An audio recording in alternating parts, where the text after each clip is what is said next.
Hey friends, it's me, Stephanie, and I am back with another great story for you this week.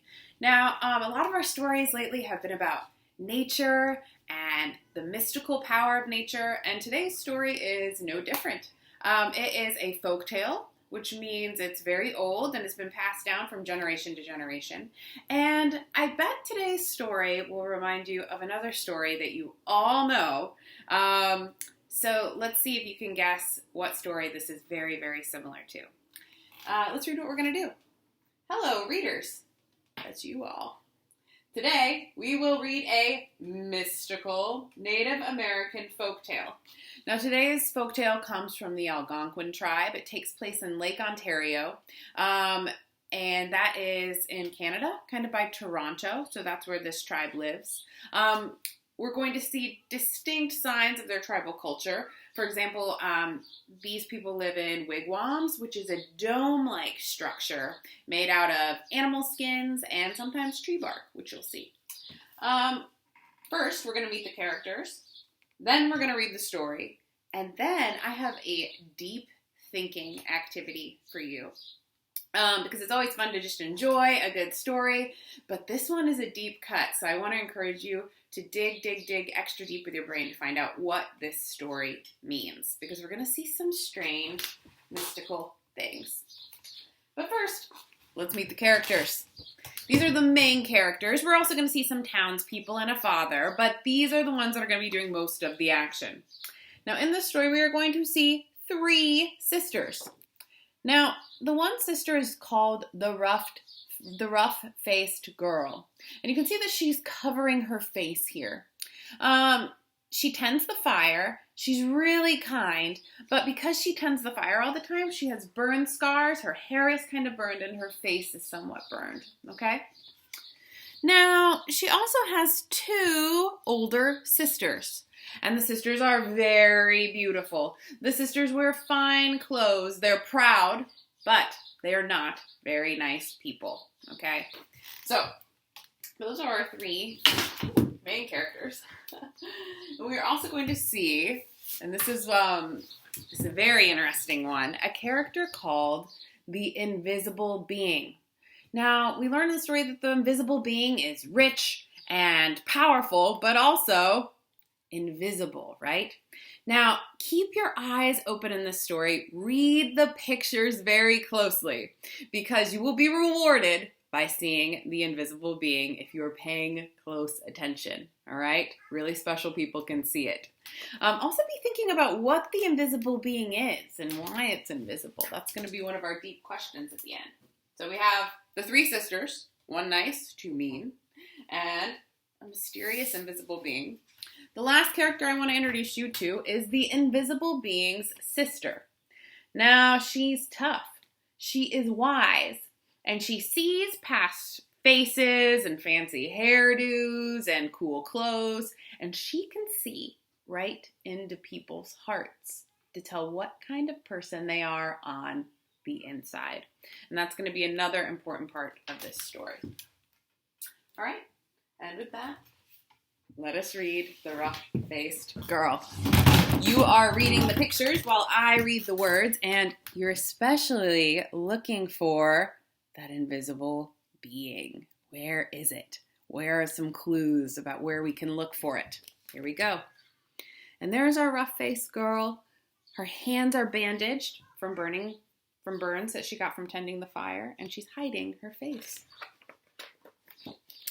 The Rough-Faced Girl by Rafe Martin and illustrated by David Shannon.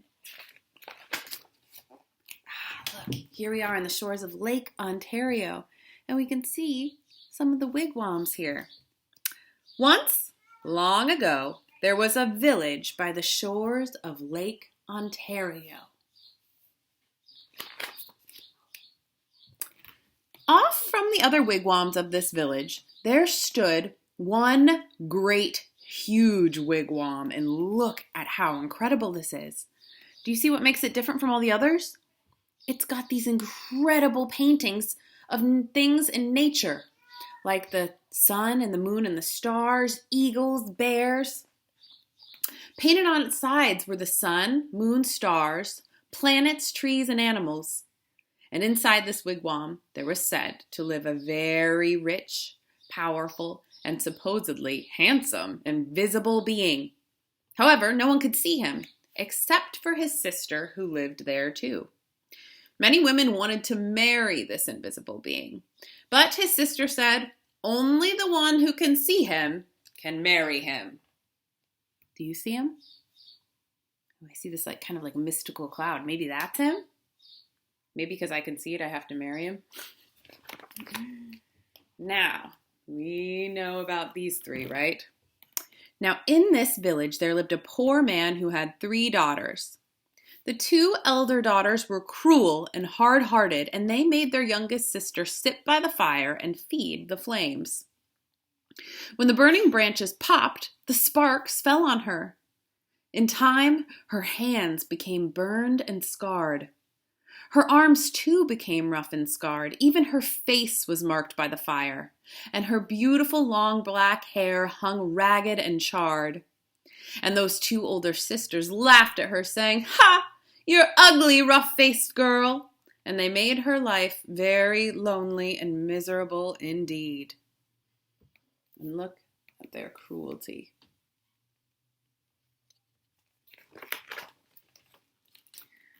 Now, one day, the 2 older sisters went to their father and said, "Father, give us some necklaces.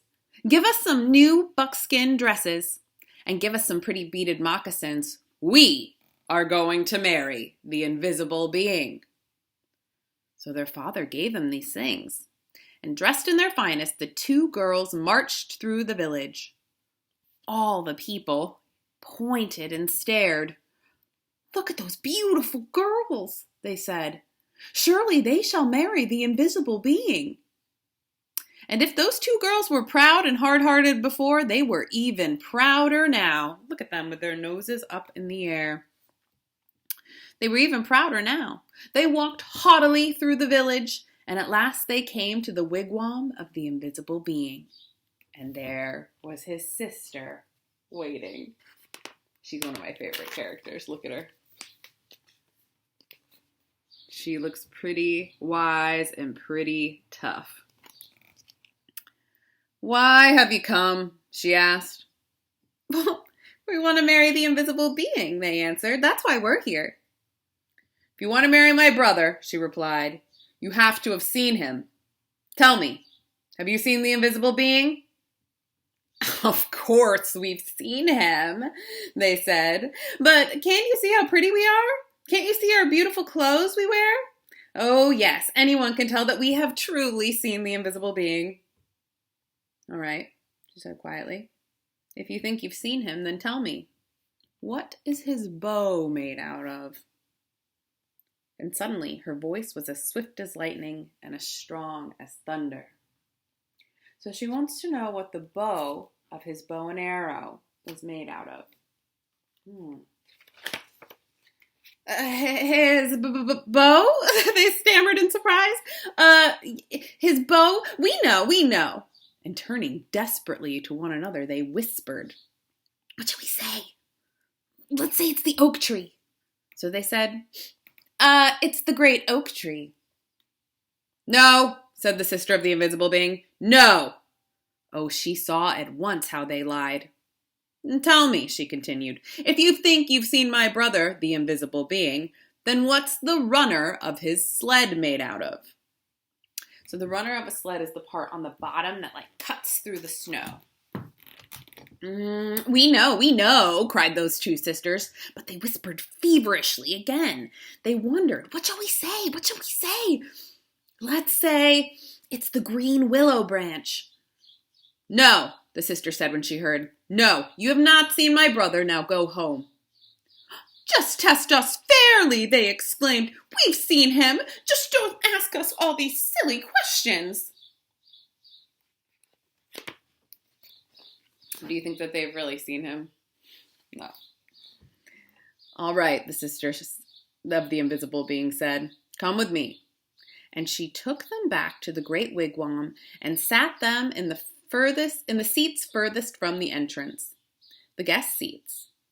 Soon they heard footsteps coming along the path, and then something stepped inside. Though they heard breathing, the two sisters still couldn't see a thing.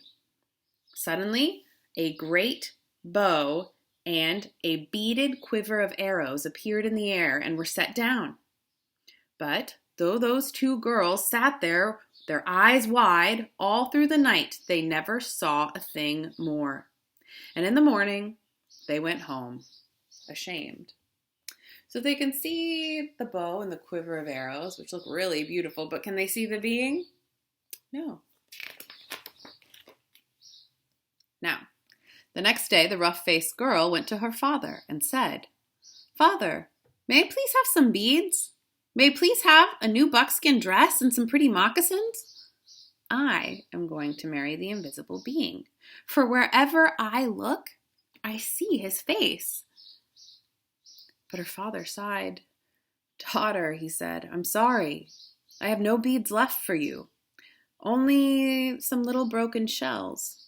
And I have no buckskin dress, and as for moccasins, all I have left are my old, worn, cracked, stretched out pair from last year." So broken shells and stretched out moccasins. And they're much too big. But the rough-faced girl said, "Whatever you can spare, I can use." And so he gave her these things. Then she found dried reeds, and taking the little broken shells, she strung a necklace. She stripped the birch bark from the dead trees and made a cap and a dress and leggings. And then, with a piece of sharp bone, she carved the bark with pictures of the sun and moon and stars and planets and trees and animals. And she went down to the lake shore and soaked the moccasins in water until they grew soft. And then she molded them to her feet. They were still too big, and they flapped like ducks when she walked. And then all of the people came out of their wigwams. They pointed and stared. "Look at that ugly girl," they laughed. "Look at her strange clothes. Hey, go home, ugly girl. You'll never marry the invisible being." But the rough-faced girl had faith in herself, and she had courage. She did not turn back. She just kept walking right through the village. So she doesn't listen. All right, this is one of my favorite pages. And as she walked, she saw the great beauty of the earth and skies spread open before her. And truly she alone, of all in that village, saw in these things the sweet yet awesome face of the invisible being. Now I want you to read this page closely, and you might, if you read closely, see the invisible being.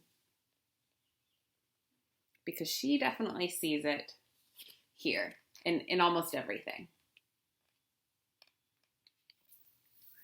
Okay, I gave you a clue. Now at last, she came to the lake shore.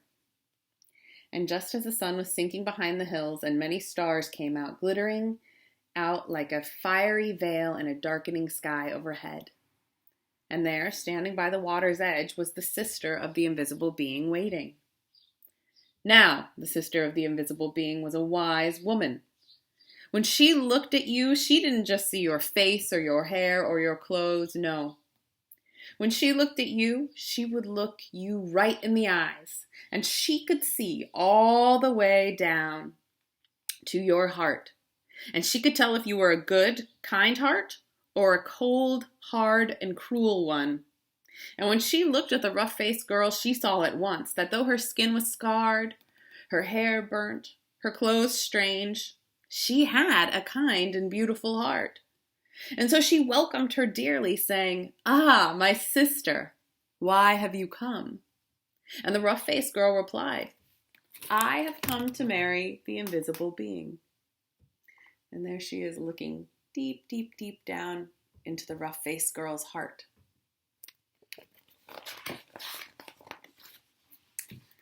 Ah, said the sister, very gently now. If you want to marry him, you'll have to see him. Tell me, have you seen my brother, the invisible being? And the rough-faced girl said yes. All right then, said the sister. If you have seen him, tell me, what is his bow made out of? Can you tell? A rainbow. And the rough-faced girl said, his bow? Why, it's the great curve of the rainbow. Ah, exclaimed the sister in excitement.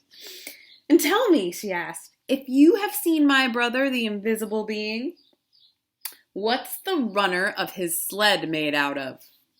And can you tell here? If he's standing on the sled, these runners are made out of, let's see what she says. And the rough-faced girl, looking up into the night sky, said, why, the runner of his sled? It is the spirit road, the Milky Way of stars that spread across the sky. So it's the Milky Way, those like creamy bands of stars. Ah, said the sister in wonder and delight. You have seen him. Come with me. And taking the rough-faced girl by the hand, she led her back to the great wigwam and sat her in the seat next to the entrance, the wife's seat. Then they heard footsteps coming closer along the path, closer and closer. The entrance flap of the wigwam lifted up, and in stepped the invisible being. And when he saw her sitting there, he said, at last, we have been found out. And then smiling kindly, he added, and oh, my sister, but she is beautiful. And the sister said yes.